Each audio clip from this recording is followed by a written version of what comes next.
Victorian women's shocking hygiene secrets. Victorian women lived in a world without daily showers or soaps. In fact, most didn't bathe regularly at all. Sounds gross? Wait until you hear the details. Full baths were rare, sometimes only a few times a year. Winter? Forget it. Water was considered dangerous for health, so women relied on sponge baths with cold water or just rubbing their skin with cloths. Many Victorian hair products contained lead acetate and arsenic compounds believed to help darken or beautify hair. Over time, these toxins caused bald patches. Women wore huge wigs to hide this damage. Tooth powders with crushed shells literally sanded down enamel. Victorian diets included sweet treats, led to fast tooth decay. Toothbrushes weren't widely affordable, so many skipped brushing. Result: loose, blackened, or missing teeth were extremely common even among wealthy women. Dentistry was primitive. Extractions were done without anesthesia, often with pliers. Dentures became popular, sometimes made from human teeth from battlefields, known as Waterloo teeth. Commercial deodorants and soaps for intimate areas didn't exist. Women used vinegar or herbal rinses for freshness. Coats and heavy gowns were extremely expensive and delicate.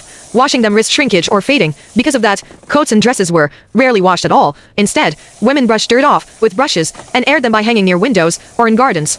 To manage odors, women would sow dried herbs, lavender inside the sleeves or hems, so when the body heated up, the scent would release, a kind of early deodorizer. Appearance was everything. As long as the coat looked clean and smelled pleasant, no one questioned actual hygiene.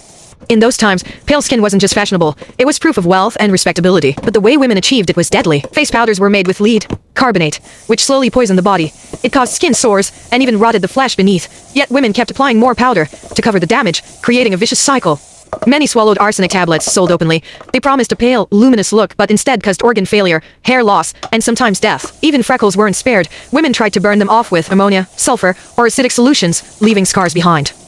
The shocking part? Many of these women knew the products were harmful, but beauty was tied to social status, marriage prospects, and reputation. Some willingly risked poisoning themselves every day just to fit the standard. Soap existed, yes, but it was made from animal fat and harsh enough to burn skin, so it was mostly used for laundry and scrubbing floors. Personal soap was a luxury item, so instead, women tried strange alternatives. Wiping themselves with vinegar or gin, rubbing herbal infusions like chamomile or rosemary, or even scrubbing their skin with oatmeal or bran. The result? People looked clean in their carefully pressed clothes, but underneath, most weren't, marinated in vinegar, perfume, and body odor.